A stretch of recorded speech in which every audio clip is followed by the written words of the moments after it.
دخول عالم التجميل يكون خير. دونك اليوم كي نحبوا نعرفوا مدام وفاء البحري، شكون هي وفاء البحري؟ أنا وفاء البحري خريجة كلية الحقوق. أنا كان التكوين الأكاديمي متاعي في القانون الجباية وإدارة المؤسسات. من ثم اشتغلت في القضاء التونسي واشتغلت في المفوضية السامية للأمم المتحدة كمسؤولة عن حماية اللاجئين. ومن بعد كارير كبير في القانون انتقلت إلى ميدان التجميل، ولهنا كان التخصص متاعي اللي تعمقت فيه معناها بطريقة كبيرة وكونت فيه معناها مجموعة من الشركات. الشركة الأولى كانت شركة أورجون بيو اللي هي شركة حاليا متواجدة في بريطانيا. شركة أورجون بيو هي شركة تونسية لصناعة مواد التجميل الطبيعية، شركة صناعية بالأساس. قمنا معناها بصناعة أكثر من 480 منتج من المنتجات التجميلية، وحاليا فرانشيزي في بريطانيا خارج تونس.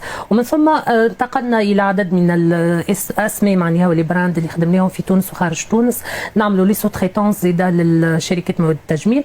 وعملنا شركة مسكا سكري اللي هي البديل لأورجون بيو في تونس. تري بيان. شنو قصة أورجون بيو؟ علاش عوضت من بعد أورجون بمسكا سكري؟ ولا اسكو فما ليزون انتر لي دو براند؟ هو أورجون بيو هي القصة المزيانة اللي بدينا بها 2015، يعني كانت هي الطموح وقتها متاعي، وكانت هي اللي كبرتها في تونس وخدمت عليها برشا وتعبت عليها بالكدا بالكدا إلى حد إنه لقت النجاح الكبير اللي لقاته حاليا، وإنها يعني خرجت خارج تونس وتجاوزت حدود الوطن، وامنوا بها يعني مجموعه من الشركاء اجانب في بريطانيا ولقات نجاحها غاديكا. كانت أورجون بيو يعني هي العلامه اللي تعلمت فيها، اللي تعبت فيها، اللي تعلمت فيها برشا حاجات. فوقت اللي يعني خرجت خليت فراغ كبير عند الكونسوماتور التونسي.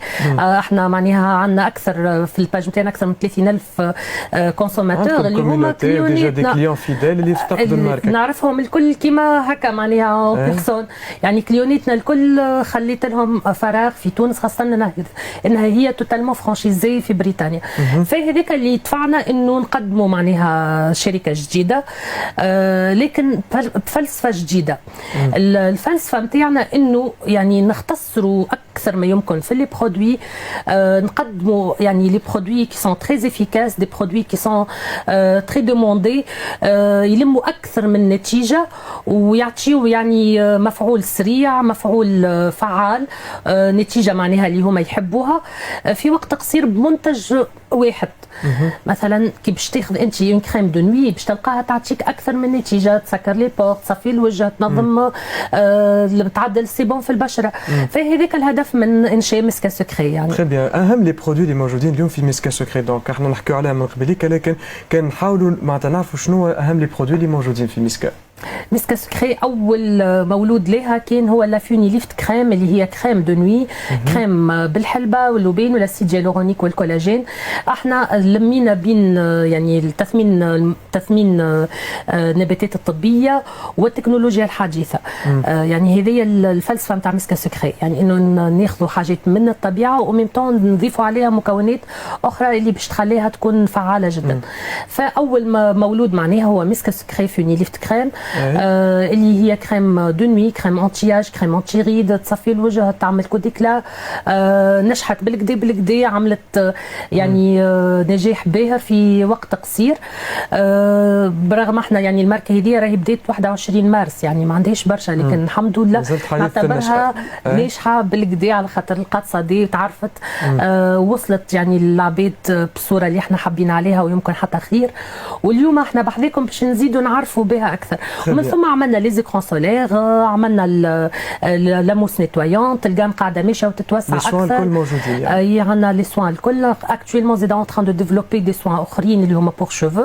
حاليا فما لي جام للوجه موجودين، لكن في القريب العاجل باش نلقاو عندنا زيد دي سوان للشعر اللي هما احنا تعرفنا بهم في أورجون بيو، مش جديد علينا. احنا خدمنا لي كيراتين، خدمنا البروتين. تعتبر انه مسكا سكري هي مواصله مع تتويج مسيره نجاح في أورجون بيو، دونك هي معناتها ماشيه بنفس المبادئ، ماشيه بنفس نفس لو كونسيبت انه 100% بيو.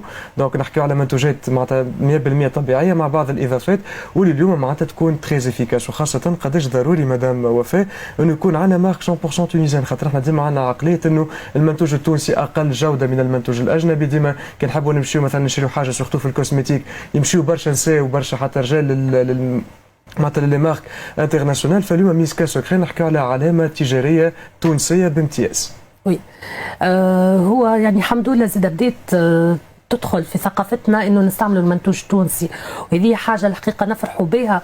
ولكن اترافيغ لي بلاتو كيما هكا معناها نزيدوا نشجعوهم. انا تصور معناها انتم اللي تزيدوا تعزوا هذيا وقت اللي نعديو برودوي تونسي، وقت اللي نجيبوا المنتج التونسي ونوريو يعني الكفاءات اللي